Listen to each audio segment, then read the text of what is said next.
தற்சோதனை யோகம். ஐயா அவர்களின் தலைப்பு மிகவும் எப்பொழுதுமே வித்தியாசமாக இருக்கும். அதன் அடிப்படையில் நமது தற்சோதனையை பார்ப்பதற்கு நமக்கு சொல்லிக் கொடுப்பதற்காக இயேசுநாதரின் தற்சோதனை யோகம் என்ற தலைப்பில் ஐயா அழகாக எடுத்துரைப்பார்கள். அதை அனைவரும் செவிமடுத்து பின்பற்றுவோமாக. தமிழ் ஆனந்த யோகத்தின் சார்பாக ஐயா அவர்களை வாழ்க வளமுடன் என வாழ்த்தி வரவேற்கிறோம். ஐயா வாழ்க வளமுடன்.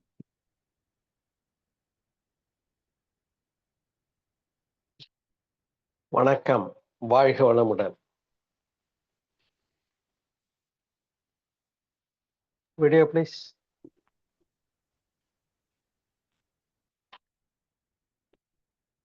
அன்பு உள்ளங்களே, இந்த இனிமையான மாலை போதலே இயேசுநாதரின் தற்சோதனை நெறிகளை குறித்து சிந்திக்க இருக்கிறோம்.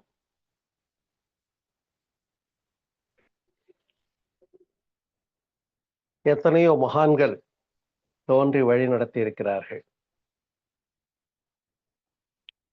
இது அனைத்தும் மனித சமுதாயத்திற்கு கிடைத்த மிகப்பெரிய பொக்கிஷம் என்று சொன்னால் மிகையாகாது. எல்லா மகான்களும் ஒரே நேர்கோட்டில் ஒரே மைய கருத்தில் தான் சிந்தித்திருக்கிறார். அந்த வகையிலே இயேசுநாதர் தோன்றிய காலகட்டத்திலே தவறுகளுக்கு உரிய தண்டனை என்பது மிக கடுமையான முறையில் இருந்தது. பல்லுக்கு பல் கண்ணுக்கு கண் என்று சொல்வது போல இத்தகைய கடுமையான முறைகள் எல்லாம் இருந்த ஒரு காலகட்டத்திலே தவறு செய்தவர்களை மன்னிப்பது என்ற ஒரு மிகப்பெரிய சித்தாந்தத்தை வழங்கியது இயேசுநாதருடைய தனிச்சிறப்பு. அந்த வகையிலே உலகம் தழுவிய விரிந்த ஒரு சமயமாகிய கிறிஸ்துவ சமயத்தின் சிறப்புகளையும் அந்த மகான் நமக்கு வழங்கிய சீரிய சிந்தனைகளையும் இன்றைக்கு உங்களோடு பகிர்ந்து கொள்வதிலே பெருமகிழ்ச்சி அடைகிறேன். அன்பு உள்ளங்களே, இந்த மன்னிப்பு என்ற சொல்லே நம்மை உயர்த்தக்கூடியது. ஒருவர் தவறு செய்கிறார் என்று சொன்னால் தான் செய்வது சரியானது என்று தவறான கோணத்தில் கணித்தும் செய்திருக்கலாம். நான் செய்யறதுல சரிதான் நினைச்சுக்கிட்டு செய்யறாங்க, ஆனா அவங்க அதை சரியா புரிஞ்சுக்காம தப்பா செய்யறாங்க, அப்படியே இருக்கும். அல்லது தெரிஞ்சே செய்யறவங்களும் உண்டு. இன்னொரு கோணத்துல பார்த்தா அறியாமையிலே செய்கிறவர்களும் உண்டு. நாம் கூட நம்முடைய மனவளக்கலையின் மகரிஷியின் விளக்கத்திலே அறியாமை, அலட்சியம், உணர்ச்சி வயம்னு 3 கருத்து பார்த்திருப்போம். அப்ப அந்த அறியாமை என்பது இருக்கிற காரணத்தினாலேதான் பலர் குற்றம் செய்து கொண்டிருக்கிறார்கள். கொஞ்சம் சிந்தனையும் சீரிய அறிவும் இருந்தா அவங்க தப்பு செய்ய மாட்டாங்க. அப்ப அவங்களுடைய அறியாமையினாலதான் அவங்க தப்பு செய்யறாங்கன்றத புரிஞ்சுக்கிற ஒரு பெருந்தன்மைய சொல்லி கொடுத்தது கிறிஸ்தவ சமயம். அன்பு உள்ளங்களே, ஆனா இந்த மன்னிக்கிற மனம் எத்தனை பேருக்கு வருகிறது என்பதில அந்த சிந்தனையை உங்களுக்கே விட்டு விடுகிறேன். அன்பர்களே, இரக்கம், பரிவு, அன்பு, கருணை இதையெல்லாம் வலியுறுத்தியது மதர் தெரசா எவ்வாறு தன்னுடைய வாழ்நாள் முழுவதும் வறியவர்களுக்காகவும் துன்பப்படுகிறவர்களுக்காகவும் தன்னுடைய வாழ்க்கை தியாகம் செய்து சேவை செய்து நோபல் பரிசு பெற்றார்கள். நாமெல்லாம் நமக்காக வாழறோம், ஏன் சௌரியத்தைன்னு நினைச்சிட்டு இருக்கோம். அந்த இடத்துலதான் நம்மை விருந்து சிந்திக்க வைக்கிற பேருண்மைக்கு உள்ளது. அப்படி கண்ணுக்கு கண் பல்லுக்கு பல் தண்டனை என்ற ஒரு நெறிகள் இருந்த காலகட்டத்திலே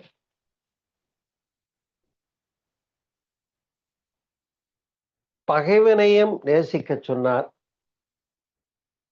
ஒரு கன்னத்தில் அறைந்தவனுக்கு மறு கன்னத்தையும் காட்டு என்று சொன்னார்.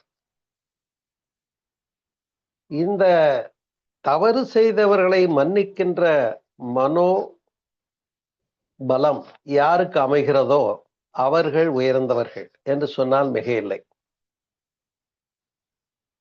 அன்பர்களே, நான் பாவிகளையே மன்னிக்க வந்தேன் என்று சொல்லுகிறார். ரொம்ப அழகு. பாவிகளே, உங்களுக்காகவே நான் வந்தேன் என்று குறிப்பிடுகின்றார். அது மட்டுமல்ல, பரலோக ராஜ்யம் உனக்குள் இருக்கிறது என்ற வரிகள் மிக மகத்தான வரிகள்.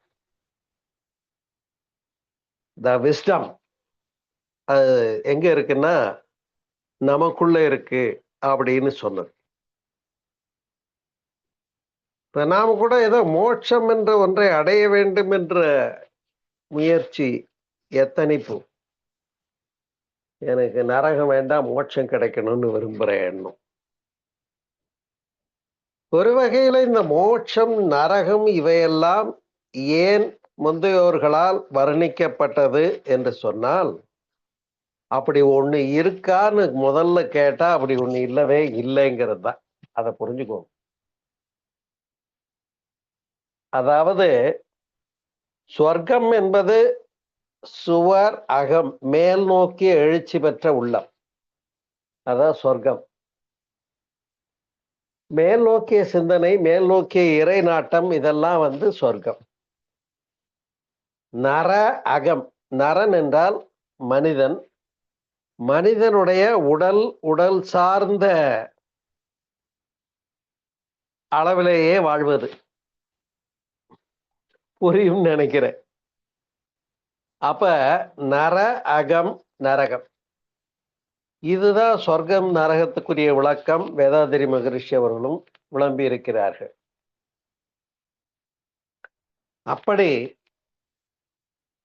நாமும் வேதங்கள் மூலமாக தெய்வம் இறைநிலை நம்முள்ளே என்பதிலே தெளிவாகத்தான் இருக்கிறோம். அதுல எந்த மாற்றம் இல்லை அன்பர்களே. அப்படி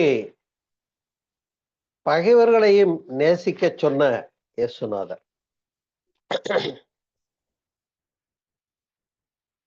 அவர் சொன்ன மார்க்கத்தை அன்றைய காலகட்டத்துல ஏத்துக்கிட்டாங்களா பாருங்க. எவ்வளவு பேர் ஏத்துக்கிட்டாங்கன்னு கொஞ்சம் யோசனை பண்ணி பாருங்க. அவருக்கு என்ன பனிஷ்மெண்ட் கிடைச்சது?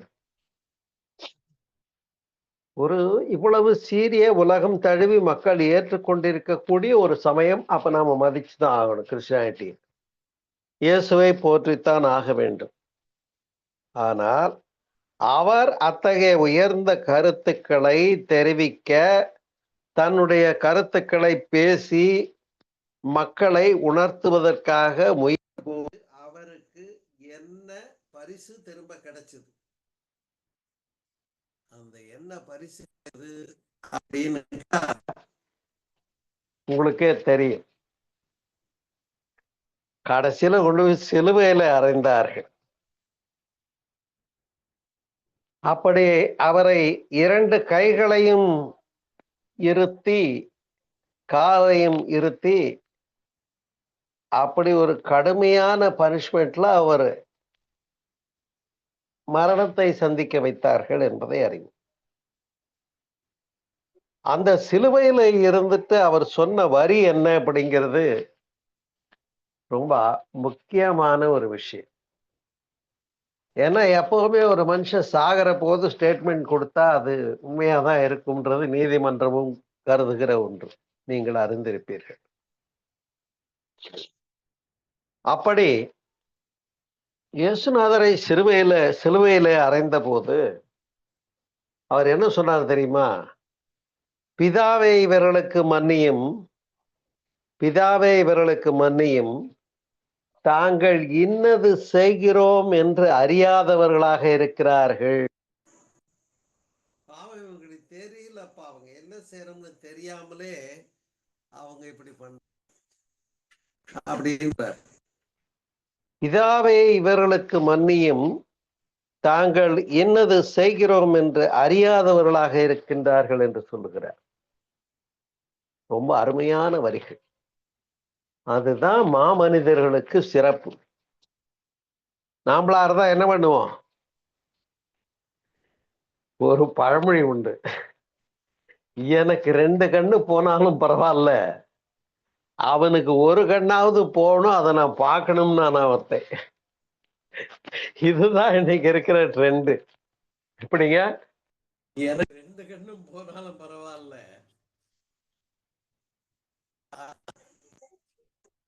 அவனுக்கு ஒரு கண்ணாவது போகணும், அதை நான் பார்க்கணும். நானா இவனுக்கு 2 கண்ணும் போச்சுன்னா அதை எப்படி பார்ப்பான்?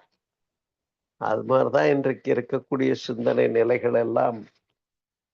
அவ்வளவு தூரம் வஞ்சம், கோபம், பழிவாங்குவது, இதையே எடுத்துரைக்கின்ற சின்ன திரை, பெரிய திரை, அவ்வளவுதான். ஹீரோயிசம் பண்ணணும்னா அவருக்கு குடும்பத்துக்கு இழைக்கப்பட்ட அநீதிக்கு இவர் போய் ஒரு 25-30 பேரை ஒரே நேரத்துல சம்ஹாரம் பண்ணிட்டு வர்றதாக காட்டுவாங்க. இப்ப இதை நியாயப்படுத்த முடியுமா? யோசனை பண்ணி பாருங்க அன்பர்களே. நியாயப்படுத்த முடியவே முடியாது. ஆம், அப்படி பகைவனுக்கு அருள்வாய் என்று பாரதி பாடியது போல, பிதாவே இவர்கள் மன்னியும் என்று பேசியது ஒரு மிக சிறப்பான விஷயமாகும் அன்பர்களே. எனவேதான் இந்த கிறிஸ்துவ சமயத்திலே எடுத்து விளக்கப்படுகின்ற ஒரு அழகான ஒரு கான்செப்ட இந்த நேரத்தில் நான் பகிர்ந்து கொள்ள விரும்புகிறேன். எப்படி சைவ சித்தாந்தத்திலே பதி பசு பாசம் என்று முப்பொருள் உண்மை உணர்தல் என்று சொல்லுவார்கள். பதி என்றால் இறைவன், பசு என்றால் ஆன்மா, பாசம் என்றால் இந்த 2ஐயும் பிணைத்திருக்கக்கூடிய இந்த உலகம். அப்ப இறைவன், ஆன்மா, உலகம், இதை பதி பசு பாசம் என்று சொன்னார்கள். கிட்டத்தட்ட இதே மாதிரிதான் பாருங்க கிறிஸ்டியானிட்டிலையும் ட்ரினிட்டின்னு ஒண்ணு இருக்கு. இந்த ட்ரினிட்டிங்கிறது என்ன அப்படின்னு கேட்டீங்கன்னா, பிதா, பிதா குமாரனாகிய இயேசு, சுதன், அப்புறம் பரிசுத்த ஆவி என்று 3ஆக சொல்லுகிறது. ட்ரினிட்டி என்று சொல்லக்கூடிய கிறிஸ்தவ சமயத்தில் விளக்கப்படுகின்ற 3 சிறப்புகள் என்பதை புரிவோமாக. அப்படி மட்டுமல்ல, பிதா ஒருவரே, எப்படி நாம ஒன்றே குலம் ஒருவனே தேவன் சொல்றோமோ அது மாதிரி பிதா ஒருவரே என்று சொல்லுகிறார்கள். அதே போல இயேசு ஒருவரே ஜீவனும் வழியும் சத்தியமுமாக இருக்கிறார் என்று சொல்லப்படுகின்ற வார்த்தைகளும் உண்டு. அது எதற்காக என்று சொன்னால் நம்பிக்கைக்காக. முதல்ல ஒன்றை நம்பினா அதை மனப்பூர்வமா நம்பணும். அது ஆரம்பத்துல வேணா சோதனை பண்ணி பார்க்கலாம், இவர் பேசுறது ரைட்டான்னு. இப்போ நானே பேசுறேன்னு வைங்க, எதையும் அப்படியே எடுத்துக்கணும்னு அவசியம் இல்லை. நல்லா யோசனை பண்ணி பாருங்க, ஆராய்ச்சி பண்ணி பாருங்க, சொல்றதுல நல்ல கருத்து இருந்தா எடுத்துக்கோங்க, அதுதான் சிறப்பு. கண்ணை மூடிக்கிட்டு ஏத்துக்கணுங்கிறது அவசியமே இல்லை. அது மாதிரி அங்கே ஒரு நம்பிக்கைக்குத்தான் அந்த வார்த்தையை சொன்னார்கள் என்பதை சிந்திப்போம். அதே போல அன்பு உள்ளங்களே, அந்த சமயத்தை சார்ந்த நூல் பைபிள்ல மலை பிரசங்கம் என்று ஒரு பகுதி இருக்கும். ரொம்ப சிறப்புடையது. எல்லாருமே படிச்சு பார்க்க வேண்டிய வசனங்கள் தான்.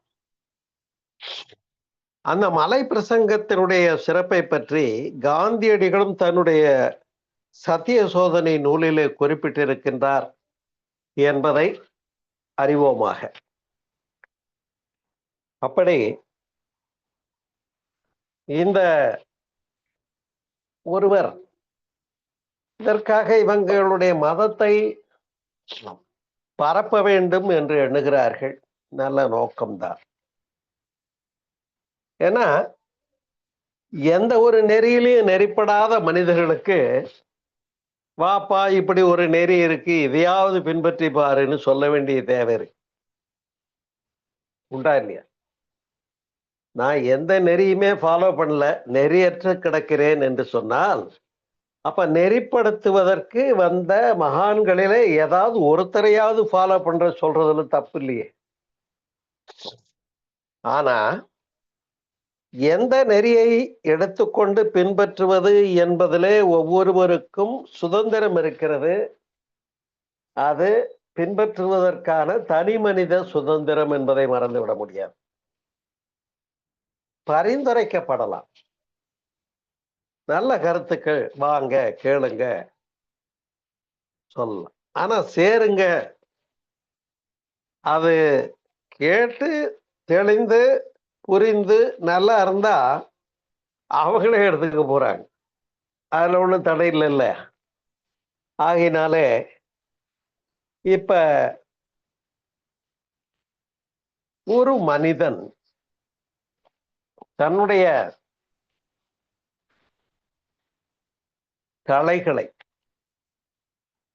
தடைகளை தகர்த்தெறிந்து மாமனிதனாக உயர்வதற்கான சிந்தனைகள், அதை பழையன கழிதலும் புதியன புகுதலும் என்று சொல்லுவார்கள். ஏன்னு சொன்னா, நான் முன் சொன்னது போல நான் செய்யறதுல தப்பு இருக்குன்னு புரிஞ்சுக்க வேண்டிய இடமே பலருக்கு இருக்கு. தான் தப்பு செய்யறோம்னு தெரியாமலே தப்பு பண்ணிக்கிட்டு இருக்கிறவங்களும் இருக்காங்களா இல்லையா? அப்ப முதல்ல எதெல்லாம் சரி எதெல்லாம் தவறுங்கிற நியதி சமுதாயத்திற்கு தேவைதான். அதைத்தான் சட்டங்களாக இந்தியன் பெனல் கோட்னு கூட பார்த்திருப்போம், அறிந்திருப்போம்.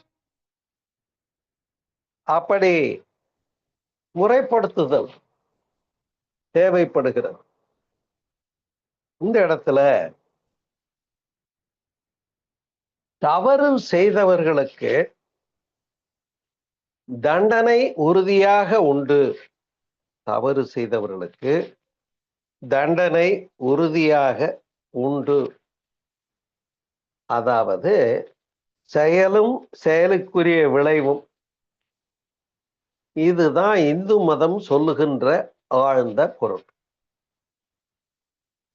ஆனால் இது ஒரு வித்தியாசமான கோணத்திலே கொடுத்தது கிறிஸ்துவத்தினுடைய சிறப்பு. என்ன அப்படின்னு கேட்டா, மன்னிப்புன்னு ஒண்ணு உண்டுப்பா அப்படின்னு சொன்னாங்க.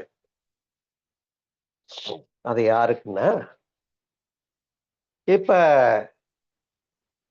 அறிந்தோ அறியாமலோ பிறரை மனதாலும் உடலாலும் உணர்வாலும் புண்படுத்தி இருக்கிறாங்க அப்படின்னு வச்சுக்கோ. இது ஒரு நாளைக்கு தனக்கு புரிய வரும்போது என்ன தோணும்னா, ஆஹா நான் செஞ்சது தப்பு, மிகப்பெரிய தப்பு. அவங்களை இந்த அளவுக்கு நான் மனதாலும் உடலாலும் உணர்வாலும் புண்படுத்தி இருக்க கூடாதுன்னு உணர்ற ஒரு நிலை சப்போஸ் வரக்கூடும். அப்படி வருகிற போது அதுக்குரிய விடை ரிலீஃப் எப்படின்னா, இப்ப உளவியல் படி பார்த்தா, தப்ப பண்ணிட்டு அதுக்காக வருத்தப்பட்டு வருத்தப்பட்டு வருத்தப்பட்டு இப்படி பண்ணிட்டனே இப்படி பண்ணிட்டனேன்னு நினைச்சு குற்ற உணர்வுக்கு ஆளாகிறவர்களும் உண்டு இல்லையா? இது ஒரு சைக்காலஜி. ஐயோ, நான் இப்படி பண்ணிட்டேங்க, இப்படியெல்லாம் நான் தப்பு பண்ணியிருக்கேங்க, இப்படியெல்லாம் அடுத்தவங்களை துன்புறுத்தியிருக்கேங்க. அப்ப இப்ப இந்த குற்ற உணர்வு இதுக்கு ஒரு ரிலீஃப் வேணுமா இல்லையா? அப்பத்தான் சொல்றாங்க, தப்பு பண்றதுக்கு மன்னிப்பு உண்டுன்னு சொன்ன போது இந்த குற்ற உணர்விலிருந்து விடுதலை பெற முடிகிறது. ஒன்று. அதை முறையா விரிவுபடுத்தி கொடுத்தது ஒரு அழகான தற்சோதனை மார்க்கம் தான் கிறிஸ்டியானியுடைய தனிச்சிறப்பு. உதாரணமாக அவங்க இந்த ஞானஸ்நானம்னு ஒண்ணு கொடுப்பாங்க. நீங்க தெரிஞ்சிருப்பீங்க. அது அந்த ஞானஸ்நானம் என்கிற புனித நீர் ஊற்றி அவங்களை புதிய பெயரும் சூட்டி அவங்கள இயேசுக்குள் உயிர்த்தல், இயேசுக்காய் உயிர்த்தல் ஒரு அழகான சொல். அப்படி இயேசுக்குள் உயிர்த்தல், இயேசுக்காய் உயிர்த்தல், உயிர்த்தெழ செய்கிறார்கள் இயேசுக்குள்ள நம்மள. அதான் ஞானஸ்நானம் சொல்லக்கூடியது. அந்த ஒரு நிலையைத்தான் ஞானஸ்நானம் என்று சொல்லுவார்கள். பேரும் புதுசா வைப்பாங்க. அதுல என்ன நடக்குதுன்னா, பழையன கழிதலும் புதியன புகுதலும் வருது. இப்ப குற்றங்கள், தவறுகள், பழிச்செயல்கள், பாவங்கள், குற்ற உணர்ச்சி, இதுக்கெல்லாம் ஒரு விடுதலை வேணுமா இல்லையா? அப்ப உண்மைதான், நான் இவ்வளவு மோசமா இருந்துட்டேன், இப்ப வெளியில வரணும்னு நினைக்கிறேன். அந்த முடிவை என்றைக்கு எடுக்கலாம்? இன்னும் ஒரு வாரம் கழிச்சு எடுக்க வேண்டாம். இன்றைக்கே இந்த கணமே எடுக்கலாம். நான் தூயோனாகிறேன், அவ்வளவுதாங்க. நான் நல்லவனாகிறேன் அப்படின்னு அப்ரூவ் பண்ணிக்கிறத. அப்ரூவல் தான் அங்க சமயத்துல ஞானஸ்நானம்னு வச்சிருக்காங்க, வேற ஒண்ணும் இல்லை. பிதாவே என்று ப்ரே பண்ற மார்க்கம். பிதா என்பது இங்க இயேசுவையும் கடந்து அந்த ஒன்றாகிய இறைநிலை குறிக்கின்ற வார்த்தை என்பதை இந்த நேரத்திலே பதிவு செய்கிறேன். அப்படி அந்த பிதாவை நோக்கி, நான் இப்படி தவறு செய்திருக்கிற, நான் மீட்சி பெற விரும்புறேன்.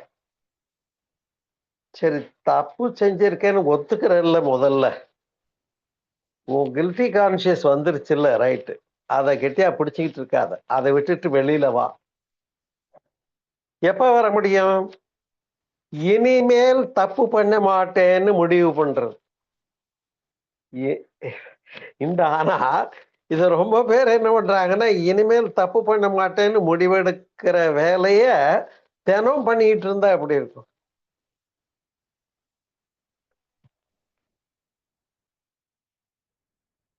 நம்ம இந்து மதத்துல கூட ஒரு சடங்கு உண்டு. அது பூணூல் போடுற சடங்கு, ஓப்பனாவே சொல்லிடுறேன். அதுக்கு ஒரு மந்திரம் உண்டு. அந்த மந்திரம் சொல்லும் போது, நான் இவ்வாறு மேம்பட்டுக் கொள்ளுகிறேன் என்று சொல்லிதான் போட்டுக்கிறது உண்டு. அப்படி காயத்ரி மந்திரத்தை உபதேசமாக, பிரம்மோபதேசமாக பெற்று பூணூல் போட்டு ஒரு நபர் அந்த வழியை பின்பற்ற தொடங்குகிற போது அந்த பிராமணர்களுக்கு பேரு திவிஜன் என்று பெயர். ஏன்னா அன்னையில இருந்து அவங்க ஒரு நல்ல மார்க்கத்துக்குள்ள போயிடுறாங்கன்றது. இதுவரைக்கும் சிறுவனா இருந்திருப்பாங்க. இப்ப அந்த மார்க்கத்தை ஏற்று போறாங்க. இப்ப மறுபிறப்பாளன் என்று பெயர். துவிஜன் என்ற வடமொழி சொல்லுக்கு தமிழ்ல மறுபிறப்பாளன் என்று பெயர். இப்ப இதே கான்செப்ட் தாங்க அங்க உள்ள ஞானஸ்நானம், வேற ஒண்ணும். பழைய வாழ்க்கை போய் தொலைவிட்டு, இத்தனை நாள் பாவியா இருந்துட்ட, இன்னையில இருந்து மாறிக்கோ அப்படின்னு சொன்னது. ஆனா அதுக்கப்புறம் பேப்டிசம் ஒருத்தர் எடுத்துட்டாங்க, ஞானஸ்நானம் எடுத்தாச்சு, இயேசுக்குள் உயிர்த்து விட்டேன் என்று சொல்றாரு. சொல்லும்போது அவர் பாட்டு கூட பாடுவார், இயேசு போதுமே, இயேசு போதுமே, எந்த நாளிலுமே எந்த நிலையிலுமே இயேசு போதுமே, இயேசு போதுமே. சரி, இயேசு ஒருவரே வழியும் சத்தியமும் ஜீவனுமாக இருக்கிறார் என்று ஏற்றுக்கொண்டார். ஏற்றுக்கொண்டா பின்னால இவர் தப்பு பண்ணா யார் பொறுப்பு? ஏற்றுக்கொண்ட பின்னால இவர் தப்பு பண்ணா யார் பொறுப்பு? அப்ப அதற்கான அந்த பிரேயர் ஒன்று இருக்கும். நீங்கள் அந்த ஜபம் செய்து பிதாவிடம் வேண்டுதல் ரொம்ப அழகா இருக்கும், கேட்டு பாருங்க. எப்படி நாம் இறைவனிடத்துல வேண்டுகிறோம் அது போலத்தான். ஆனா செய்துவிட்ட பாவங்களுக்காக என்னை மன்னியும். சரி, இப்ப தப்பு செஞ்சிருக்கேன்னு அப்ரூவர் ஆகிறதே பெரிய விஷயம். அப்ரூவர் ஆன பின்னால என்ன வேணும்? செய்துவிட்ட பாவங்களுக்காக தண்டனைக்கு தயவு பண்ணி தண்டனை வேணாம், என்ன மன்னிச்சிருங்கன்னு சொல்ற அடுத்த கட்டம். இப்படி மன்னியும் என்று சொன்ன பின்னால இயேசு மன்னித்தார் என்பதுதான் அங்கே உள்ள தாத்பரியம். அன்பர்களே, இப்ப இந்த செய்த பாவங்கள், தவறுகள், குற்றங்களிலிருந்து விடுதலை என்ற சிந்தனை. அப்ப இந்த மன்னிப்பு என்ற உயர்ந்த தத்துவம் ஒரு புதிய கோட்பாடாக வெளிப்பட்டது. ஒரு புதிய கோட்பாடாக வெளிப்பட்டது. அதனால்தான் ஒரு கன்னத்தில் அறைந்தவனுக்கு மறுகன்னத்தையும் காட்டு என்ற நிலை மனிதன் என்ற நிலையிலிருந்து மாமனிதனாக நம்மை உயர்த்தக்கூடியது. இந்த இடத்தை எந்த இடத்துல கம்பேர் பண்ணி பார்க்கலாம்னு சொல்றேன், நீங்க கொஞ்சம் யோசனை பண்ணி பாருங்க. இன்னா செய்தாரை ஒருத்தல், நமக்கு இடைஞ்சல் பண்ணாங்க பாருங்க ஒருத்தவங்க, அவங்கள ஒருத்தல்னா தண்டிக்கிறது. இன்னா செய்தாரை ஒருத்தல் அவர் நாண அவர் வெட்கப்படும்படியாக அவருக்கு நன்னயம் செய்துவிடும், நல்லதே செய்திடுறது. இப்ப திருப்பி அவங்களுக்கு நல்லதே செய்திடுறோம்னு வைங்க, இப்ப நாம மாமனிதன் ஆகிறோம். இந்த மாமனிதர்களை எல்லாம் பிரேம் போட்டு வச்சு, பூ போட்டு, மாலை போட்டு, பத்தி ஏத்தி வச்சு, விளக்கு வச்சு தவறாம கும்பிடு போடுறது அழகா? ஆனா நாமே அத்தகைய மாமனிதராக மலர்வது சிறப்பா? இதை உங்க சிந்தனைக்கே விட்டுறேன், எனக்கு தெரியாது. கொஞ்சம் யோசனை பண்ணி பாருங்க நண்பர்களே. இந்த ஒரு மனமாற்றம் வந்த பின்னே எனக்கு ரொம்ப பிடித்த ஒரு பாடல் உண்டு. நான் கல்லூரியில படிக்கிற போது புறநானூற்று பாடல், அது மனப்பாட பகுதி வேற. சொல்லிர் உண்டால் அம்மை உலகம், இந்த உலகம் இன்றளவு நிலை பெற்றிருக்கிறது. இதை சொல்லும் போது இன்னொரு வரி வருது ஞாபகத்துக்கு, அதையும் சொல்லிடுறேன். நெல்லுக்கு இறைத்த நீர் வாய்க்கால் வழியோடி புல்லுக்கும் அங்கே பொசியுமா. புரியுதுல்ல, தமிழ் தானே? நெல்லுக்கு இறைத்த நீர் வாய்க்கால் வழியோடி புல்லுக்கும் ஆங்கே பொசியுமாம், தொல்லுலகில் நல்லார் ஒருவர் உளரேல். அங்க நல்ல பயிரும் இருக்கு, களையும் இருக்கு, ஆனா தண்ணி எல்லாத்துக்கும் தான் போகுது அப்படிங்கிறது இந்த கவியில விளக்கப்படுகிறது. எது போல? நல்லார் ஒருவர் உளரேல், இந்த பூமியில யாராவது ஒரு நல்லவங்க இருந்தா போதும், எல்லோருக்கும் பெய்யும் மழை, ஒழுங்கா மழை பெய்ஞ்சு நல்லபடியா வாழ்வீங்க, இயற்கை பொய்த்து போகாது என்று இந்த வரி சொல்லுகிறது. இது நம்முடைய வரி, ஞாபகம் இருக்கும். அதே மாதிரி அங்க நாம திரும்பி பார்த்தோம்னு சொன்னா, அன்பர்களே, இந்த தவறு செய்து விட்டேன், தவறு செய்திருக்கிறேன் என்று தன்னுடைய தவறை ஏற்றுக்கொள்றதுக்கே ஒரு முதல்ல மனோபலம் வேண்டும், மனோபாவம் வேண்டும். சில பேர் பாத்தீங்கன்னா எவ்வளவுதான் திருப்பி திருப்பி போட்டு அடிச்சாலும் நான் பண்ணது ரைட்டு தானே சொல்லிட்டு இருப்பா. அவனை எல்லாம் திருத்துறது ரொம்ப கஷ்டம். புரியுதா? அதனால முதல்ல தவறு செய்கிறவங்க நான் தப்பு செய்யறேன்னு உணர்ந்து ஏற்றுக்கொள்வதற்கு பாருங்க, அது கிறிஸ்டியானிட்டியில தற்சோதனையில ஒரு தனிச்சிறப்பு ஒன்று. அடுத்தது, செய்த தவறுக்கு அந்த ஒரு மனம் இறங்க வேண்டும் அல்லவா? இப்படி நான் பிறருக்கு துன்பம் செய்து விட்டேன், சமுதாயத்துக்கு எதிர்மறையா நடந்துட்டேன், இயற்கைக்கு எதிர்மறையா நடந்துட்டேன்னு புரிஞ்சு அந்த செஞ்ச தப்ப உணர்ந்துக்கிறது பெரிய நிலையா இல்லையா? முதல்ல செஞ்ச தப்ப செஞ்சேன்னு ஒத்திக்கிற மென்டாலிட்டியே பெரிய விஷயம். அப்படி ஏற்றுக்கொண்ட பின்னாலே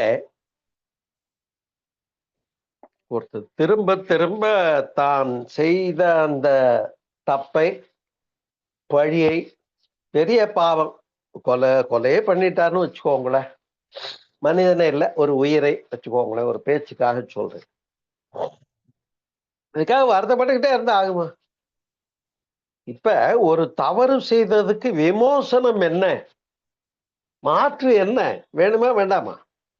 அந்த மாற்று என்னன்னா, தப்ப உணர்ந்துக்கோ, இனிமேல் இந்த தப்பு செய்ய மாட்டேன்னு முடிவெடு, அந்த எடுத்த முடிவுல திடமா நில்லு. இதுதாங்க கிறிஸ்டியானிட்டியுடைய தற்சோதனை, வேற ஒண்ணும் இல்லை. புரிகிறதா? அப்படி தவறு செய்தேன் என்று உணர்தல், உணர்ந்து வருந்துதல். அந்த பிரேயர்ல எல்லாம் பாருங்களேன், பிதாவே எங்களை மன்னியும், நான் பாவியாக இருக்கிறேன். அவரும் சொல்றார், நான் பாவிகளையே ரட்சிக்க வந்தேன் என்று சொல்லுகிறார். இன்னொரு இடத்துல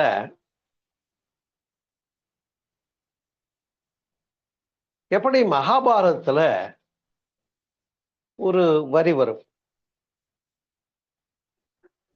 குந்தி தேவி இடத்துல கிருஷ்ணன் கேட்கிறான். குந்தி தேவியின் இடத்துல கிருஷ்ணன் கேட்கிறாரு, உனக்கு என்ன வரம் வேண்டும்? அந்த அம்மா நம்ம கிட்ட வந்து கிருஷ்ணனோ கடவுளோ வந்து ஒரு என்ன வர வேணும்னு கேட்டா நம்ம ஒரு பெரிய லிஸ்டே கொடுப்போம், கொஞ்சம் கிடைச்சா ஒரு நோட்டு வாங்கி ஃபுல்லா எழுதி கொடுப்போம். ஆனா அந்த அம்மா என்ன கேட்டுச்சு தெரியுமா? கிருஷ்ணா எனக்கு கஷ்டத்தையே கொடுன்னு கேட்டுச்சு. என்னம்மா இப்படி பைத்தியக்காரி மாதிரி கேட்கிற, கஷ்டத்தையே கொடுன்னு கேட்கிறியே ஏன் அப்படின்னு கிருஷ்ணன் கேட்டார். அதுக்கு அந்த அம்மா என்ன சொல்லுச்சுன்னா, நீ கஷ்டங்களையே கொடுத்தாதான் நான் ஒன்னையே நினைச்சுக்கிட்டு இருப்பேன்னு. உண்டா இல்லையா? அப்ப துன்பப்படுகிறவர்கள் பாக்கியவான்கள் என்ற இயேசுவினுடைய வரி சரியா இருக்கா இல்லையா? அவ்வளவுதான். ஏன்னா துன்பமே இல்லாம இருக்கவே அவன் கடவுளை பத்தி நினைக்கிறதுக்கு வேலையே இல்லை. He doesn't care about anything of godliness, வேற ஒண்ணும் இல்லை. அப்ப பிதாவிடம் மன்னிப்பு கோருதல், அப்புறம் மன்னிப்பு கோரி மன்றாடுதல். என்ன மன்னிச்சிருங்க ஆண்டவரே, ஆண்டவரே எங்களை மன்னியும், ஆண்டவரே எங்களை மன்னியும்னு அவ்வளவு தூரம் ஆழ்ந்து வருந்துதல். அப்புறம் அந்த பிரார்த்தனை, அதுக்கு மேல நான் பாவி, இனிமேல் நான் பாவம் செய்ய மாட்டேன்னு முடிவெடுத்தல். ஏன்னா நான் இயேசுவுக்காய் உயிர்த்து விட்டேன், இயேசுவுக்குள் உயிர்த்து விட்டேன். இப்ப நான் இயேசுக்குள்ளார இருக்கேன், இயேசுவை ஏற்றுக்கிட்டேன், இயேசு என் மனசுல இருக்கார். இப்ப நான் தப்பு செய்வேனா? செய்ய மாட்டேன்ற ஒரு தெளிவு. அப்ப புதிய மனிதனாக பிறக்கிறான் என்பதுதான் துவிஜன் என்று சொன்னேன் இல்லையா, மறுபிறப்பாளன்னு. அது ஞானஸ்நானம் எடுத்த பின்னால கிறிஸ்தவனுக்கும் அதே பேர் பொருந்தும். சரி அன்பர்களே, அப்படி முடிவெடுத்த பின்னால இனிமேல் பாவம் செய்ய மாட்டேங்கிறதுல தெளிவா இருக்கணும். அதை விட்டுட்டு தினம் பிரேயர்ல நான் இன்றைக்கு பாவம் செய்திருக்கிறேன் ஆண்டவரே, என்னுடைய இன்றைய பாவங்களை இன்றைக்கு மன்னியும்னு சொல்லிட்டு அதே வரிகளை தினம் சொல்லிக்கிட்டு இருந்தா என்ன ஆகும்? அது சரியில்லை. அது புரிந்து கொள்ள வேண்டிய ஒன்றாகும் அன்பர்களே. அப்படி மிக சீரிய நெறிகளையும் சிந்தனைகளையும் எடுத்து கொடுத்தது கிறிஸ்தவ சமயம். அதிலே உள்ள தொண்டு என்ற மிகப்பெரிய ஒரு விஷயத்தை வேதாத்திரி மகரிஷி அவர்கள் உலக பொது அருள்நெறி சமயம் என்று ஒன்று கொடுத்தார்களா இல்லையா? அந்த உலக பொது அருள்நெறி சமயம் என்ற வகுத்த அந்த நெறியில 5 முக்கியமான விஷயங்களை எடுத்துக்கொண்டது போல கிறிஸ்டியானிட்டியிலிருந்து இந்த தொண்டு சேவை என்பதை மகரிஷி அவர்கள் ஆட் பண்றாங்க. அவ்வளவு சிறப்புடைய. ஏன்னா நீங்க பார்த்திருப்பீங்க மிஷனரிஸ் எல்லாம் அன்எஜுகேட்டடா இருப்பான், எஜுகேட் பண்ணுவாங்க. நோயாளியா இருப்பான், அங்க அந்த மருத்துவமனையில போய் அவர் குணமடையணும்னு ப்ரே பண்ணுவாங்க. இதெல்லாம் மனதார தொண்டாக செய்கிற போது சிறப்பு தான். கொஞ்சம் அத கண்ணோட்டம் மாறி மதமாற்றத்துக்காக செய்தா அது சிறப்பாங்கிறத நான் ஏற்றுக்கொள்ள முடியாது. புரிகிறதா அன்பர்களே? அதனால்தான் கஷ்டப்படுகிறவர்கள் பாக்கியவான்கள் என்ற சொன்ன வரியும், குந்தி தேவி கிருஷ்ணா எனக்கு கஷ்டத்தையே கொடுன்னு கேட்ட இடமும் இங்க நாம ஒத்து பார்க்க முடிகிறது அன்பர்களே. அதே போலத்தான் ஒரு பெண்ணை இச்சையோடு பார்க்கிற எவனும் அவளோடு போகம் செய்தாயிற்று என்று சொல்லப்படுகிறது விவிலியத்திலே, பைபிள்ல. எவ்வளவு ஆழமான கருத்து பாருங்களேன். உதாரணமாக ஒன்று சொல்லுகிறேன். திரைப்படம் பார்க்கிறார்கள். திரைப்படம் பார்க்கிற போது தன்னையும் அறியாமல் அங்கே உள்ள நாயகியோடு தன்னை பொருத்தி பார்க்கின்ற பாவம், அல்லது அங்கே உள்ள நாயகனோடு தன்னை பொருத்தி பார்க்கின்ற பாவம் ஏற்பட்டு விடுகிறதா இல்லையா? இதேதான் இந்த விளக்கத்துக்கும். அப்ப ஒரு பெண்ணை இச்சையோடு பார்க்கின்ற எவனும் அவளோடு போகம் செய்தாயிற்று என்ற வரிகள் அந்த அளவுக்கு மனதாலும் உணர்வாலும் செயலாலும், எண்ணம் சொல் செயலால் தூய்மையோடு இருத்தல் என்பதை வலியுறுத்தியது கிறிஸ்துவத்தினுடைய சிறப்பு தானே. சரி, அதே போல இயேசு இவங்க கிட்ட கேட்கிறார், நீங்க என்கிட்ட மன்னிப்பு கேட்குறீங்க, நானும் மன்னிப்பு கொடுக்குறேன்ல. அதே மாதிரி நீங்களும் பிறர் செய்கிற தவறுகளை மன்னியுங்களேன். எத்தனை பேரு அது பேசின வார்த்தைக்கு என்னால மன்னிக்கவே முடியாது அப்படின்னு கோபத்திலே இருப்பீங்க. யோசனை பண்ணி பார்ப்போம். அவ்வளவுதாங்க. இதை வஞ்சத்தையும் கோபத்தையும் இருப்பு கட்டி நம்ம என்ன பண்ண போறோம்? போகிற காலத்துல புரியுதுல, போகிற காலத்துல காதிருந்த ஊசியும் வாராது காண் கடை வழிக்கு ஒன்னும் கொண்டு போறது. அப்ப ஏன் அந்த வருத்தங்களையும் வேதனைகளையும் துன்பங்களையும் சாப அலைகளையும் விட்டு எல்லாரும் நல்லா இருக்கணும் ஆண்டவரே பிதாவேன்னு வேண்டுகின்ற மார்க்கம் நல்லது தானே. ஒன்றும் தனிச்சிறப்பு தான், தப்பு இல்லை, ஏற்றுக்கொள்ளலாம். அப்ப இப்படி பார்த்தா என்னை பொறுத்த வரையில நான் மனதளவிலே ஒரு கிறிஸ்தவன் என்பதிலே ஒன்றும் மாற்று இல்லை. ஏன்னா இயேசு சொன்ன இந்த நல்ல கருத்தெல்லாம் நான் ஏற்றுக்கொண்டிருக்கிறேன், நான் வெல்கம் பண்றேன். அருமையான கருத்துக்கள் என்று ஆழமாக புரிந்து கொள்ள முடிகிறது. அதே இன்னொரு இடம் எனக்கு ரொம்ப பிடிக்கும். நான் படிக்கிற காலத்துல அது எனக்கு அந்த வரியை சொல்லி காட்டி கொடுத்தது யாருன்னு சொன்னா அதை விட சிறப்பு எங்க அப்பா. உன் கண்ணிலே இருக்கின்ற உத்திரத்தை பாராமல், உன் கண்ணிலே இருக்கக்கூடிய உத்தரம் பாராமல் பிறன் கண்ணிலே இருக்கக்கூடிய தூசினை நீக்க முற்படுவது எவன்? புரியுதா இல்லையா? நீ இப்ப அடுத்தவன் கண்ணுல இருக்க தூசியை எடுத்து விடுறேன்னு போற, ஆனா உன் கண்ணுல பெரிய உத்தரமே கிடக்கியா? உத்தரம்னா தெரியுமில்ல, அவ்வளவு பெரிய மரமே கிடக்கு. அப்ப முதல்ல சுய சீர்திருத்தம் தான் அங்கே வலியுறுத்தப்படுகிறதா இல்லையா? அப்ப சுய சீர்திருத்தத்துக்கு எது வேணும்? தற்சோதனை வேணும். இப்ப நாம அகத்தாய்வுல என்ன பண்றோம்? எண்ணம் ஆராய்தல், ஆசை சீரமைத்தல், சினம் தவிர்த்தல், கவலை ஒழித்தல், நான் யார், இது மட்டும்தான் அகத்தாய்வுன்னு வச்சுக்கோமே. இன்னும் நிறைய தலைப்பு இருக்கு. சரி, நான் ஒரு அன்பர்கிட்ட கேட்டேன், என்னங்க அகத்தாய்வு எல்லாம் பண்ணீங்களான்னு.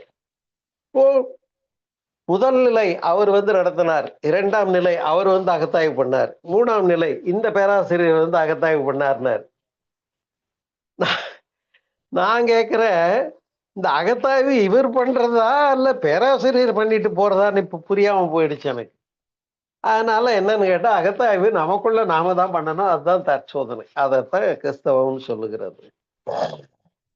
நீங்கள் பிறரை மன்னிக்கிறது போல நான் உங்களை மன்னிக்கிறேன், நீங்களும் அது போல பிறரை மன்னியுங்கள் என்று சொல்லுகிறார். உன் கண்ணிலே இருக்கக்கூடிய உத்தரத்தை பாராமல் பிறர் கண்ணிலே இருக்கக்கூடிய தூசினை நீக்க முற்படுவது எவன் என்று கேட்கிறார். அதே போல தட்டுங்கள் திறக்கப்படும், கேளுங்கள் கொடுக்கப்படும் என்று சொல்லுகிறார். அன்பர்களே, தட்டுறதுன்னா எந்த கதவை தட்ட சொல்றீங்க? இப்ப நம்முடைய பாடல்கள் வரும், கபாடம் திறமின்களோன்னு வரும். நமக்கு வேண்டிய கதவு இங்கதான் இருக்கு இல்லையா? மோட்ச வீட்டுக்கு கதவு எங்க இருக்கு? இங்க இருக்கு. இறைநிலைக்கு கேட்டட் காட்னு நான் விளக்கியிருக்கேன்ல துரியத்தை பத்தி, அதுதான் இறைநிலைக்கு நுழைவாயில். அப்ப எந்த கதவை தட்டணும்? அது அந்த சிவன் ராத்திரியிலையும் சொர்க்கவாசல் காட்டுவாங்களே அன்னைக்குன்னு, வைகுண்ட ஏகாதசியிலையும் போய் அந்த கதவை தட்டிக்கிட்டு நிக்காதீங்க. எந்த கதவை தட்டணும்? முதல்ல இந்த கதவை தட்டணும். ஆமா, தொட்டு காட்டாத வித்த சுட்டு போட்டாலும் வராதுன்னாங்க. அவங்கள கூட இப்படி அத சிலுவையை இங்கே தரித்து அந்த உணர்வை பரிமாறிக்கொள்வார்கள், நாம் அறிவோம். அப்ப அங்கேயும் புருவமத்தைத்தான் சுட்டப்படுகிறது என்பது மறைபொருள் ஆகும் அன்பர்களே, இல்லையா? ஆகையினாலே தட்டுங்கள் திறக்கப்படும் என்று சொன்னால் எந்த கதவை தட்டுறது? இந்த கதவு தான், ஆதார சக்கரங்கள். அப்ப கேளுங்கள் கொடுக்கப்படும்னா, இப்ப நான் கிறிஸ்டியானிட்டி பத்தி பேசுறேன்னு உடனே, இந்த தலைப்பு பார்த்த உடனே ஒருத்தருக்கு என்ன தோணி இருக்கும்? அது எதுக்கு? அதுவே மதம் மாற்றிக்கிட்டு ஆளு பிடிச்சுக்கிட்டு திரியிற மதம் என்ன? என்னுடைய மதம் பெரிய மதம், இந்து மதம், அதனால நான் அதை திரும்பி பார்க்க வேண்டாம்னு தோணி இருக்கலாம். ஆனா நீங்க இந்த கருத்துக்களையும் கேளுங்கள் கொடுக்கப்படும்னு நான் கொடுக்கிறேன். அப்ப இதுலயும் தெளிந்த ஞானமும் நல்ல விஷயங்களும் இருக்குங்கிறத நாம புரிஞ்சுக்கிறதும் ஏத்துக்கிறதும் அவசியம் தானே அன்பர்களே? அதனால்தான் சபிக்கின்றவர்கள் ஆசீர்வதியுங்கள், சபிக்கின்றவர்களை ஆசீர்வதியுங்கள் என்று சொல்லுகிறார். நம்மளை பார்த்து இவன் வீணா போகட்டும்னு ஒருத்தவங்க சபிக்கிறாங்கன்னா, அவங்களையும் நீ மன்னிச்சு அவங்கள நீ பிளஸ் பண்றதுக்கு தயாரா இருன்னு சொல்ற ஒரு கருத்து. அதே போல தேவன் கேட்பதற்கு முன்பே தேவைகளை நமக்காக வழங்குகிறார் என்பது, இதை நாம் பேசி இருக்கிறோம். fraction demands that totality will suppliesங்கிறது. ஆனா எந்த ஒரு ஃப்ரீக்குவன்சி நில் ஸ்டேட்டுக்கு போய் நின்னோம்னா அது டோட்டாலிட்டியில இருந்து நமக்கு கிடைக்குங்கிறது நம்ம தவத்துல எல்லாரும் புரிஞ்சவங்க. அதனால வெறும் தவம் மட்டும் பயனில்லை, வெறும் பிரேயர் மட்டும் பயனில்லை, வெறும் மதம் மட்டும் பயனில்லை, வெறும் மதத்தினுடைய சடங்குகள் மட்டும் பயனில்லை. மதங்களை புரிய வேண்டும், மதங்களை வழங்கிய மகான்களை புரிதல் வேண்டும், மகான்களுடைய கருத்துக்களை சிந்திக்க வேண்டும், உள்வாங்க வேண்டும், அதை கடைபிடிக்க வேண்டும். அப்பத்தான் அந்த தற்சோதனையில இனி பாவியா இருக்க மாட்டேன். இந்த முடிவு, நீங்க கிறிஸ்தவரோ அல்லது இந்துவோ அல்லது வேறு சமயமோ எனக்கு கேள்வியே இல்லை. இன்று முதல் நான் புனிதனாகிவிட்டேன். இன்று முதல் எனக்கும் பிறருக்கும் தற்காலத்திற்கும் பிற்காலத்திற்கும் தீமை பயக்க மாட்டேன்னு முடிவெடுத்துட்டீங்கன்னா நீங்களும் மாமனிதன் தான். அந்த மாமனிதனாவதற்கு வழிகாட்டுகின்ற அழகிய ஒரு சமயம் கிறிஸ்தவ சமயம். அந்த சமயத்தினுடைய கோட்பாடுகள் சிறப்பானது. ஆனால் வலிந்து யாரையும் என் மதத்துக்கு வான்னு இழுக்கிறதோ அமுக்கி பிடிக்கிறதோ இது மட்டும் தேவையில்லாத ஒண்ணுதான். ஏன்னா அவங்கவுங்க புரிஞ்சு எந்த மதத்தையும் ஏற்றுக்கொள்ளவும் பின்பற்றவும் நம்முடைய அரசியல் நிர்ணய சட்டம் இடம் கொடுத்திருக்கு. அது மறுக்கல. அப்ப சட்டமே அதுக்கு இடம் கொடுத்திருக்கும் போது அப்ப அவங்கவுங்க முடிவு. எப்படி அந்த 18-21 வயசு தாண்டிடுச்சுன்னா வாழ்க்கை துணையை தேர்ந்தெடுக்கிறதுக்கு அவங்களுக்கு தெரியும்னு சொல்லிடுது. பெத்தவங்க ஒண்ணும் பண்ண முடியல, நீங்க தெரிஞ்சிருப்பீங்க. அதனால வாழ்க்கையை முடிவு பண்றதுக்கும் பவர் இருக்கு, பின்பற்றுகின்ற மதத்தையும் நெறிகளையும் மகான்களையும் முடிவு பண்றதுக்கும் நமக்கு உரிமையும் கடமையும் இருக்கிறது என்று புரிதல் கொள்வோம். எனவே எல்லா மகான்களும் எங்க அப்பையும் பாட்டையும் முப்பாட்டும் தான் என்று சொல்லி இந்த இனிய சிந்தனை விருதை நிறைவு செய்கிறேன். நல்லா யோசனை பண்ணி பாருங்க, நல்லா இருக்கும். நன்றி, மகிழ்ச்சி, வாழ்க வளமுடன். இந்த இணைப்பில கலந்து கொண்ட அனைத்து தூய உள்ளங்களும் நீங்கள் அனைவரும் அருள் பேராற்றலின் கருணையினாலே உடல்நலம் நீளாயுள் நிறை செல்லும் உயர் புகழ் மெஞ்ஞானம் ஓங்கி சிறப்பாக வாழ இறைநிலை இணைப்பில் மனம் வைத்து மனதார வாழ்த்துகின்றேன். வாழ்க வளமுடன், வாழ்க வளமுடன், வாழ்க வளமுடன். வாழ்க வையகம், வாழ்க வையகம், வாழ்க வளமுடன். மிகவும் அருமை ஐயா. அதாவது இயேசுநாதருடைய மிகப்பெரிய அந்த பண்பு மன்னித்தல். ஒரு கணத்தில் அறிந்தவனுக்கு மறு கணத்தையும் காட்டு அப்படின்னு ரொம்ப அழகா சொன்னீங்க. அது மாதிரி பிதா சுதர் பரிசுத்தாவி, சில வார்த்தைகளுக்கு இத்தனை நாள் அர்த்தம் தெரியாம இருந்தோம். உங்க வகுப்புடைய புரிதலை இதுதான் நினைக்கிறேங்க ஐயா. எங்களுக்கு தெரியாத நிறைய விஷயங்களை நீங்க ஆராய்ச்சி பண்ணி எங்களுக்கு கொடுக்குறீங்க. அதுவே எங்களுக்கு கிடைச்ச மிகப்பெரிய ஒரு பரிசுன்னு தான் நான் உணர்றேன். அதைய எல்லா மகான்களும் ஒரே நேர்கோட்டில் தான் இருக்காங்கன்றது ரொம்ப சத்தியமான உண்மை. அதையே தான் நம்மளுடைய மகரிஷியும் இதையே தான் வலியுறுத்தியிருக்காங்க. யாருடைய உடலுக்கும் மனதிற்கும் துன்பம் தர மாட்டேன், துன்பப்படுவோருக்கு என்னால் முடிந்த உதவிகளை செய்வேன். அந்த இரண்டு ஒழுக்க பண்பாடை தான் அத்தனை மகான்களும் அவர்களுடைய புரிதலுக்கு ஏற்ற மாதிரி சொல்லியிருக்காங்க. அதுல மிக சிறப்பு வாய்ந்தது இந்த மன்னிப்பு. உண்மைதாங்கய்யா. நமக்கு எவ்வளவுதான் தவம் பண்ணி வாழ்த்தினாலும் சில பேர்ட்ட கோவப்பட்டப்பட வாழ்த்தவே மாட்டோம். அதான் ஆரம்ப கட்டத்துல இருந்து எங்களுக்குலாம் அது எப்படி வாழ்த்த முடியும் அப்படின்னு முதல்ல கோபம் தான் வரும். அது எங்களுடைய அறியாமை அப்படிங்கிறது போக போக தவம் செய்ய செய்யதான் அதை உணர முடிஞ்சுது. இது உண்மையாகவே மனிதர்கள் ஒவ்வொருத்தரும் சிந்திக்க வேண்டிய மிக பெரிய ஒரு கருத்து. அது ரொம்ப நல்லா இருந்துங்க நீங்க சொன்னது. மேல் நோக்கிய இறை நாட்டம் சொர்க்கம், மனிதன் உடல் சார்ந்த நிலை நரகம் அப்படின்னு சொன்னீங்க. இந்த ஞானஸ்தானத்துக்கும் நல்லா அழகா விளக்கம் கொடுத்தீங்க. இயேசுவுக்குள் உயிர்த்தல், இயேசுவுக்காக உயிர்த்தல், இயேசுக்காய் உயிர்த்தல், இயேசுவுக்காய் உயிர்த்தல். அப்போ அந்த அளவுக்கு கொஞ்சம் உள்ள அந்த சமயத்துல உள்ள பயணப்பட்டிருக்கேன்றத மகிழ்ச்சியோடு தெரிவித்துக் கொண்டேன். நீங்க அதுக்கெல்லாம் கொடுத்து வச்சது எங்க பாட்டி தான் என்ன நெறிப்படுத்தினாங்க. அதாங்க, நீங்க நல்லா உணர போய் தான் எங்களுக்கும் உணர்த்துற மாதிரி சொல்லி கொடுக்குறீங்க. அது ஒரு மிகப்பெரிய ஒரு கிஃப்ட் தானங்கய்யா. அப்படி பார்த்தா நம்ம எல்லாருமே, அதாவது மனவளக்கல இருந்து வந்த ஆகனை தீட்சை வாங்கின எல்லாருமே உயிர்ப்பித்தவர்கள் தானங்கய்யா. என்னுடைய புரிதல் தான். என்னைக்கு ஆகனை வாங்கினோமோ அன்னைக்கே நம்மளும் புதிய ஜென்மம் எடுத்துட்டோம் அப்படின்றதுதான் எனக்கு தோணுது.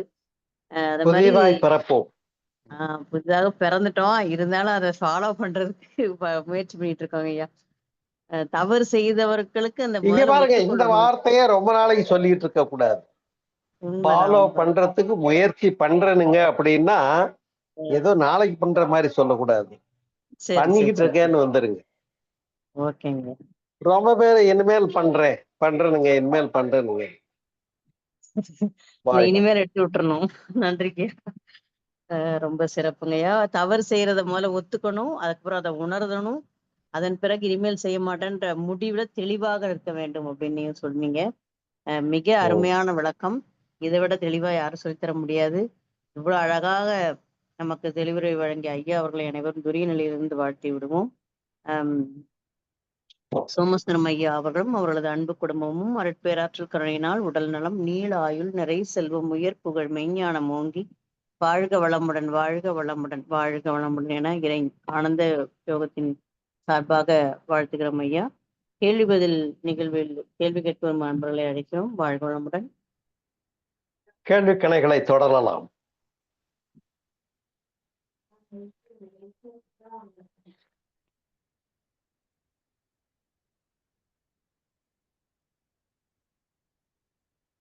எல்லாரும் மன்னிக்கிறது எப்படின்னு யோசிச்சுட்டு இருக்காங்க போல இருக்குங்கய்யா. இல்ல, யாரோ ஹேண்ட் ரைஸ் பண்ணியிருந்தாங்களே. தினேஷ்குமார் சார், வாழ்க வளமுடன். ஐயா வாழ்க வளமுடன். வாழ்க வளமுடன், சொல்லுங்க. நான் வந்து ஒரு 14 வருஷமா நம்மளுடைய வேதத்தின் மகிழ்ச்சிய பயிற்சிகளையும் பண்ணிட்டு இருக்கிறேன். அதை நான் ஃபாலோ பண்ணிட்டு இருக்கிறேன் ஐயா. இப்போ எதிர்பாராத விதமா நாங்க ஒரு சூழ்நிலை, வீட்டுல வைஃபுக்கு உடம்பு சரியில்லைன்றதுனால நாங்க என்ன பண்ணுவோம், சர்ச்சுக்கு இயேசு மகானே எனக்கு பிடிக்கும். அதனால நாங்க என்ன சரி. பண்ணோம், சர்ச்சுக்கு நாங்க வந்து போக ஆரம்பிச்சோம். போக ஆரம்பிச்சது, நீங்க சொல்ற மாதிரி அவங்க என்ன பண்றாங்கன்னா, நீங்க வந்து எங்களுக்கு ஒரு ப்ரே பண்றாங்க. அந்த பிரேயர் வந்து சக்சஸ் ஆயிடுச்சுன்னா, நீங்க வந்து ஞானஸ்தானம் எடுத்துக்கணும், மதம் மாற்றம் பண்ணணும். ரொம்ப கம்பல் பண்ணிக்கிட்டே இருக்கு. எனக்கு பிடிக்கல. நான் சொன்னேன், "அம்மா, இயேசு ஆண்டவர் வந்து என்கிட்ட சொல்லட்டும். அப்ப நாங்க எடுத்துக்கிறோம்மா" அப்படின்னு நாங்க சொன்னோம்னா, அவங்க என்ன பண்றாங்க, அவங்க அவங்க மாற்றம் பண்றதுலயே ஒரு குறியா இருக்கிறாங்க. அத நான் எப்படி தவிர்க்கிறதுன்னு எனக்கு தெரியல. ஒய்ஃப்க்கு வந்து அது இல்லைங்க, என்னன்னா பாவம். அவங்க அவங்களுடைய மதத்தை பரப்ப வேண்டும் என்று நல்லதை நினைக்கிறாங்க. அவங்க விருப்பத்தை செஞ்சுட்டு போகட்டும். ஆனா அந்த ஆமாங்க. கருத்துக்களை நாம ஏற்றுக்கொள்வதில் ஒரு ஒரு வித்தியாசமான அணுகுமுறை சொல்லவா உங்களுக்கு? இப்ப நான் சொல்ல போற விஷயம் சொல்லுங்க உங்க ஐயா. கேள்விக்கு பதிலா இருக்கும். என்ன தெரியுமா? சரிங்க. ஒரு சொல்லுங்க ஐயா. ஃபாதர், அதாவது நாகர்கோயில்காரரு, அவரு பழனியில பிரசங்கத்துக்காக சர்ச்சில் வந்த போது அந்த உரைகளை ஒலிபெருக்கி மூலமாக நான் வீட்டிலேயே கேட்கறதுக்கு சந்தர்ப்பம் கிடைச்சது. அவரு ஆழமா உபனிஷத்துக்களையும் வேதங்களையும் கூட பேசினார். நான் கொஞ்சம் ஆர்வ மிகுதியினால அவரிடத்துல தனிப்பட்ட முறையில சந்திச்சு பேசினேன். அவர் என்ன சொன்னார்னா, நான் நாகர்கோவில் பக்கம் சொந்த ஊரு, இந்து மதத்துல இருக்கிற உண்மைகளை நான் சரியா புரிஞ்சுக்காத போது, இல்ல எந்த இந்து மதத்தினுடைய மத தலைவரோட எனக்கு சரியா சொல்லி கொடுக்காத காரணத்தினால அவங்கள கிறிஸ்டியானிட்டியை பரப்புறதுக்காக முயற்சி பண்ண போது நான் அதுல தலைப்பட்டு, நான் அதுல பேப்டிசம் வாங்கி கிறிஸ்தவனாக இந்து மதத்திலிருந்து மதமாற்றம் ஆகிவிட்டேன். யார் சொல்றாரு? இந்த ஃபாதர் சொல்றாரு. இவர் வந்து சர்ச்சில் இப்ப பாடம் நடத்துறாரு. அதுல ஒன்றே ஒன்று உங்களுக்கு தெரியுமோ என்னமோ, மற்ற எல்லாரும் அன்பர்களுக்காகவும் இந்த பதிலை நான் சொல்றேன். ஒரு ஃபாதர் பிரீஸ்ட் கோர்ஸுக்காக படிக்கும்போது, சர்ச்சில் அவங்க தான் பிரீஸ்ட், பாதிரியார். படிக்கும்போது அந்த படிப்பு படிச்சு பாஸ் பண்ணி அவங்க அதுக்கு அப்ரூவல் ஆகுறதுன்னா, அவங்க குரானும் படிச்சிருக்கணும், பகவத்கீதையும் படிச்சிருக்கணும், பைபிளும் படிச்சிருக்கணும். இப்ப சொல்லுங்க, சிறப்பு தானே? இதுல அவர் என்ன சொல்றாரு, அப்படின்னு அதுக்காக படிச்சேங்க. படிச்ச போது இந்து மதத்துல இவ்வளவு சிறப்பா சொல்லி இருக்கான்னு எனக்கு புரிஞ்சிடுச்சு. புரிஞ்ச உடனே இப்ப நான் மீண்டும் இந்து மதத்துக்கு போகணும்ன்ற சடங்கு தேவையில்லை, நான் எல்லாம் ஒன்னாதான் பாக்குறேன். மீண்டும் இதுல இருந்து அதுக்கும் அதுக்கு இதுல இருந்து இதுக்கும் போற தேவையில்லைன்னு நான் இப்ப இதுல இருந்தே அதை பேசிட்டு இருக்கேன்னு சொன்னார். இந்து மதத்தை கிறிஸ்டியானிட்டியில இருந்துகிட்டு நான் பேசிட்டு இருக்கேன்னு அவர் சொன்னாரு என்ற செய்தியை உங்களுக்கு மகிழ்ச்சியோட பகிர்ந்து கொண்டு என்னுடைய பதிலை நிறைவு செய்கிறேன். ரைட் தானே? இப்ப நீங்க என்ன சொல்றீங்க சொல்லுங்க. வாழ்க வளமுடன் ஐயா. புரிஞ்சுதுங்க, தெரியுதுங்க ஐயா. அவ்வளவுதான். சரிங்க. வாழ்க வளமுடன். நன்றிங்க. வாழ்க வளமுடன். கவிதா கோவிந்தராஜன் அம்மா, வாழ்க வளமுடன். சொல்லுங்க கவிதாம்மா. ஐயா வாழ்க வளமுடன் ஐயா. வாழ்க வளமுடன். சொல்லுங்க. கேக்குது ஐயா. இப்ப ஒரு தனிப்பட்ட கிறிஸ்டியனா மாறினா அது தவறு இல்லைங்களா? இப்ப நான் என்னுடைய மனதளவுல இயேசுவை ரொம்ப சந்தோஷமா உள்ள வாங்கியிருக்கேன். இப்ப நான் கிறிஸ்தவனா மாறிட்டேனா இல்லையாங்கிறது நீங்களே முடிவு பண்ணிக்கோங்க. இந்த பொட்டோ அல்லது கழுத்துல போடுற சிலுவையோ அல்லது என் பேரை மாத்தி என்ன மரியான் உமா குமார்னு பேர் வச்சுட்டா நான் கிறிஸ்தவன் ஆயிடுறதோ மதம் சார்ந்த விஷயம் இல்லை என்று நான் கருதுகிறேன். ஓகே, அவ்வளவுதான். நல்லதுங்கய்யா. நாம் எல்லா சமயங்களையும் ஏற்றிருக்கிறோம் என்று நான் நினைக்கிறேன். என்னை நான் நினைக்கிறேன். கொஞ்சம் சொல்லுங்களேன். பிதா என்றால் இறைவன்மா. இறைவனை பிதா என்று சொல்லுகிறார் கடவுளை. சரியா? அது இறைவன் ஒருவரைங்கிறதுல அவங்களும் உறுதியா இருக்காங்க. நாமளும் கடவுள் ஒருவரைன்றதுல உறுதியா இருக்கும். சுதன் என்றால் அந்த நல்ல கருத்துக்களை சொல்ல வந்த தூதர், இறை தூதர் இயேசுநாதரை குறிக்கும் சொல் சுதன். அதாவது பிதாவினுடைய குமாரன், இறைவனுடைய குமாரனாகிய இயேசுநாதர். அப்ப இயேசுநாதர் யாருன்னா கடவுளுடைய தூதர் அல்லது கடவுளுடைய குமாரன் என்று, அதுதான் சுதன்.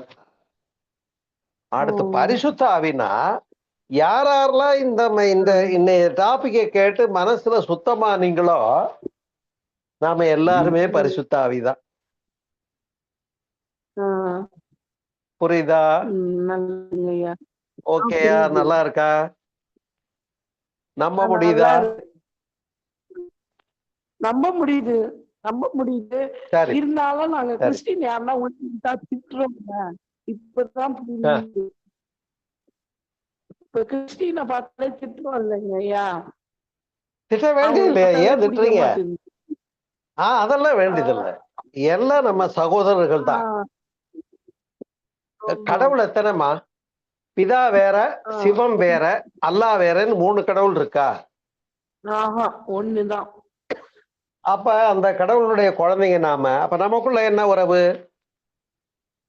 நமக்குள்ள நாம எல்லாம் பிரதர்ஹுட். ஒன்று கடவுள், நாம் அதன் மக்கள். ஒன்று பரம்பொருள், நாம் அதன் மக்கள். அப்ப நமக்குள்ள என்ன சொந்தம்? உங்களுக்கு எனக்கு என்ன சொந்தம்? சகோதர சகோதரிகள். அதனால்தான் விவேகானந்தர் மேலை நாடுகள்ல போன போது சீமான்களே சீமாட்டிகளேன்னு பேசல, பிரதர்ஸ் அண்ட் சிஸ்டர்ஸ்னு பேசி கைத்தட்டல் வாங்கினார். புரிஞ்சா சரி. நல்லதுங்க ஐயா. ரொம்ப மகிழ்ச்சிமா. வாழ்கள். யாரையும் வெறுக்க வேண்டியது. மதம் மாற்றாங்கன்னா அவங்களுடைய பத்தாக்குறை ஆளு பத்தல ஃபாலோ பண்றதுக்கு. பாவம் அவங்க அதை பெருக்கணும்னு கஷ்டப்படுறாங்க. பரவாயில்ல, நல்லா பண்ணுங்க, நல்ல விஷயம் தானே பண்ணிட்டு வேடிக்கை பார்த்துட்டு இருங்க. நாம மாறணும்னு அவசியம் இல்லை. அவசியம் இல்லையா? இப்ப யாருன்னா லவ் பண்ணோம், கல்யாணம் பண்ணிக்கன்னா கிறிஸ்டின் முஸ்லீமை தவிர ஹிந்துலே யாருன்னா பார்த்து லவ் பண்ணுங்கன்னு சொல்றாங்க. அதெல்லாம் தப்பு தானே? அதாவது சமயம் கடந்த அன்புதான் காதல்ன்றது. இத ஒரு 10-25 வருஷத்துக்கு முந்தைய அலைகள் ஓய்வதில்லைன்ற படத்துல ஒரு கிறிஸ்தவ பெண்ணும் இந்த பிராமண பையனும்னு நினைக்கிறேன். சரியா? அவங்க அப்புறம் லவ் பண்ணி கடைசியில அந்த சிலுவையை தூக்கி எறிஞ்சிட்டு எங்களுக்கு இந்த மதமே வேண்டான்னு அன்புதான் பொது மதம்னு ஏற்றுக்கொண்டு ஒன்றிணைவதாக படத்தை முடிச்ச போது ரொம்ப பேர் கை தட்டினாங்க. ஆனா பாரதி சொல்றான் பாருங்க, கதையிலே, காப்பியத்திலே, நாடகத்திலே காதல் என்றால் ஆகா ஓஹோ என்பார். என்ன? கதையிலே, காப்பியத்திலே, நாடகத்திலே காதல் என்றால் ஆகா ஓஹோ என்பார். தன் வாழ்க்கையில காதல்னு ஒண்ணு வந்துருச்சுன்னு சொன்னா ஐயையோ மதம் தடுக்குது, ஜாதி தடுக்குதுன்னு சொல்லுவாரு அப்படின்னு பாரதி கமெண்ட் அடிச்சிருக்காரு. பாரதியார். மகிழ்ச்சி. கரெக்ட். மகிழ்ச்சிங்க ஐயா, ரொம்ப நல்லதுங்க ஐயா. வாழ்க வளமுடன். நீங்க கடைசியில வாழ்த்தும் போது அந்த வந்து சேர்ந்துச்சு.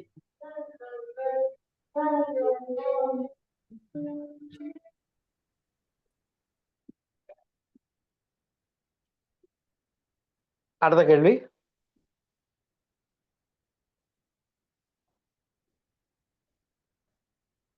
ஸ்ரீமதி அம்மா வாழ்வளமுடன் கேட்கலாமா? வாழ்க வளமுடன் அம்மா. வாழ்க வளமுடன். சொல்லுங்க ஸ்ரீமதிமா. ஐயா வாழ்க வளமுடன். நான் ஸ்ரீலங்கால தான் கிடைக்கிறேன் ஐயா. சொல்லுங்க. வாழ்க வளமுடன். எனக்கு ஒரு கேள்வியா, இப்ப எங்க நாட்டில எல்லாம் அது கொண்டாடப்படுறாங்க, உயிர் தெழுந்த ஞாயிறுன்ட்டு கொண்டாடப்படுறாங்க ஐயா. இது உயிர் தெழுந்த ஞாயிறுன்னா அவர் உடலோட உயிர் தெழுந்தாரா, அல்லது உயிர் மட்டும்தான் அவருக்கு போயிட்டா, அல்லது அவர் சமாதி நிலையை அடைந்தாரா? எனக்கு அதுக்கான ஒரு கேள்விக்கான விடைய சொன்னா நல்லா இருப்பீங்க. அதாவது எழுதல் என்றால் உயிர் எழுதல் என்பதுதான் உயிர் தெழுதல். இந்த உடம்புல இருக்க ஆன்மா இறைபொருளை விளங்கி கொண்டால், மேம்பாடு பெற்றால் அதுவே உயிர்த்தல் தான். அதை நம்ம வார்த்தையில சொன்னா ஜீவன் முக்தி. நம்ம வார்த்தையில சொன்னா அதுக்கு பேரு ஜீவன் முக்தி. உயிரோடு இருக்கும் போதே முக்தி அடைகிறது தான் உயிர் தெழுதல். அப்ப உயிர் தெழுதலுக்கு உடல் தான் வேணும்னு அவசியம் இல்லை. உடல் இருக்கா இல்லையாங்கிற கேள்வியே அடுத்த பட்சம். ஏன்னா உடல் என்பது அழிந்துபடக்கூடியது, நிலையில்லாதது.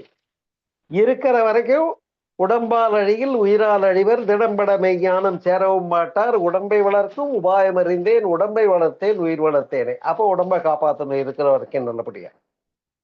ஆனா செத்த பின்னாலும் அந்த உடம்பை வச்சுட்டு என்ன பண்ண போறோம்? அதனால உயிர் தெழுதல் என்பது உயிராகிய ஆன்மாவில் விழிப்புணர்வு கொள்வது என்பதுதான் சரியான பதில். வாழ்க வளமுடன். அப்படியா? அப்ப இன்னொரு கேள்வியா, அப்படின்னா அவர் அவரோட சீடர்கள் போய் அவரை பார்க்கும் பொழுது ஒரு ஆடையெல்லாம் கலைச்சு போட்டிருந்துச்சா, அவரை காணலின்னு சொன்னாங்க. அப்ப அவங்களோட பதில் என்னன்னா, அவர் அப்படியே உடலோட போனதாகத்தான் சொல்றாங்க. அது பிள்ளைத்தானே அப்படின்னா? இப்ப வள்ளலார் உடம்போடு கரைந்து ஒளியிலே கலந்தார்னு சொன்னாக்கா நமக்கு வள்ளலாரை பத்தி பெருமையா இருக்குன்னு நம்ம சொல்லிக்கலாம். அது போலதான் அதுவும். அதே போல சமயக்குறவர்கள் 4 பேர்ல யாரோ ஒருத்தர் அப்படியே கோயிலுக்குள்ள போய் சிவலிங்கத்தோட கலந்துட்டாரு, ஆளே காணாம போயிட்டாருன்னு சொல்றாங்க. நம்ம மதம், இந்து மதம் சொல்ற இந்த கருத்து உண்மைதானே? நம்ம சந்தோஷத்துக்கு சொல்லிக்கிறோம். இப்ப என்ன, இப்ப உடம்பு இருக்கு போகுதுங்கிறதே வேண்டியதில்லை. புதைச்ச இடத்துல ஒரு மகான உடம்பு உள்ள இருக்குன்னு சொல்லி ஜீவசமாதின்னு போர்டு வைக்கிறாங்களே, அந்த கேவலத்தை விட இது பெருசு இல்ல. புரியுதா? புதைச்ச இடத்துல அந்த உடம்பு இருக்கா இல்லையான்னு தெரியாம வெளியில போர்டு மட்டும் ஜீவசமாதின்னு வைப்பாங்க. அது தேவையில்லையே. அது உள்ள உடம்பு இருக்கா இல்லையாங்கிறது முக்கியம் இல்ல, அந்த மகானுடைய எண்ண அலைகள் எத்தனை பேர் மனசுல போய் வேலை பார்த்ததுன்றதுதான் முக்கியம். இப்ப நான் பேசிட்டு இருக்கேன்னா என்னுடைய கருத்துக்கள் எத்தனை பேருடைய உள்ளங்களிலே போய் வேலை செஞ்சதுங்கிறதா முக்கியமே தவிர இந்த உடம்ப வச்சுட்டு நான் என்ன பண்ணி தொலை போறேன்? சரியா? அந்த கவலையே வேண்டாம், உடம்ப பத்திய கவலையே வேண்டாம். ஆமா ஐயா. ஏதோ இருக்கிற வரைக்கும் நல்லதை பண்ணிட்டு போனா சரின்னு நான் நினைச்சுக்கிட்டு இருக்கேன். நீங்க என்ன நினைக்கிறீங்க? இல்ல நானும் அப்படித்தான் ஐயா. இல்ல இந்த மாதிரி கருத்துக்களை தானே சும்மா மக்களுக்கு வந்து பிழையா பரப்பிட்டு இருக்காங்களேன்னு இல்ல அந்த நானும் என்னை பொறுத்தவரையில உயிர் தெழுதலில் உடம்போடு எழுந்தாரா இல்லையான்ற ஆராய்ச்சி எனக்கு தேவையில்லாத கருத்து என்று நான் நினைக்கிறேன். மன்னிக்கவும். அம்மா வாழ்க வளமுடன். ஓகேயா. ஓகே அம்மா நன்மணிங்கம்மா. அம்மா சொல்லுங்க ஐயா. ஜீசஸ் உயிர்த்தெழுந்த அந்த அது சம்பந்தமான விஷயங்கள் அது நிறைய இருக்குங்கம்மா. நான் உங்களுக்கு போன்ல நான் பேசுறேன். சரியா. வாழ்க வளமுடன். ஓகேயா. நன்றியா. நன்றி. வாழ்க வளமுடன் ஐயா. நீங்களும் உங்கள் அன்பு குடும்பமும் வாழ்க வளமுடன். வாழ்க. நன்றிமா. வாழ்க வளமுடன்.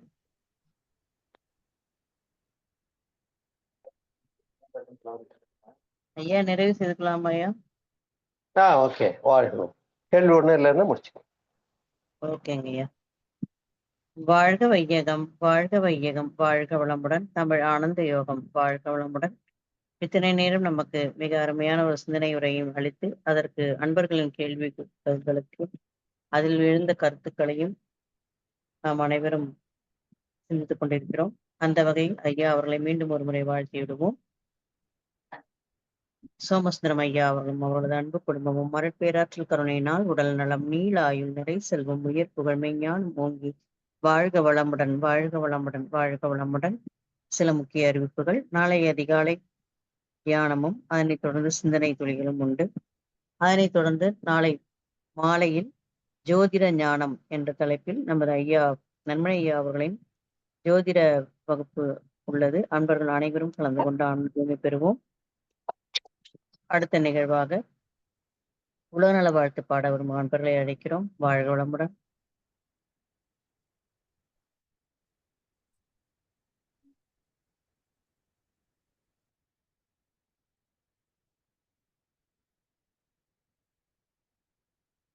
கமலவேணி அம்மா வாழ்க வளமுடன்மா.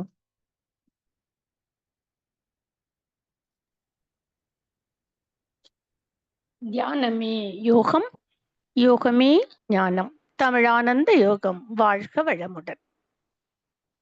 உலகமெல்லாம் பருவமழை ஒத்தபடி பெய்யட்டும், உழவரெல்லாம் தானியத்தை உவப்புடனே பெருக்கட்டும், பல தொழில்கள் புரிகின்ற பாட்டாளி உயரட்டும், பகுத்துணர்வில் தொகுத்துணர்வு பண்பாட்டை உயர்த்தட்டும், கலகங்கள் போட்டி பகை கடந்தாட்சி நடக்கட்டும், கல்லாமை கடன் வறுமை களங்கங்கள் மறையட்டும், நல வாழ்வை அளிக்கும் மெய் ஞான ஒளி வீசட்டும், நம் கடமை அறவாழ்வின் நாட்டத்தே சிறக்கட்டும், நம் கடமை அறவாழ்வின் நாட்டத்தே சிறக்கட்டும், நம் கடமை அறவாழ்வின் நாட்டத்தே சிறக்கட்டும்.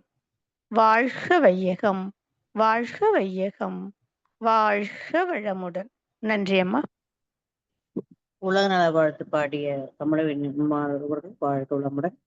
இந்த மாலை நேர நிகழ்வில் கலந்து கொண்ட அன்பர்களும் அவர்களது அன்பு குடும்பமும் வாழ்க வளமுடன். இத்துடன் இந்த நிகழ்வை நிறைவு செய்து கொள்வோம். மீண்டும் நாளை அதிகாலையில் அனைவரும் சந்திப்போம். அன்பர்கள் அனைவருக்கும் நன்றிகளும் வாழ்த்துக்களும். வாழ்க வளமுடன்.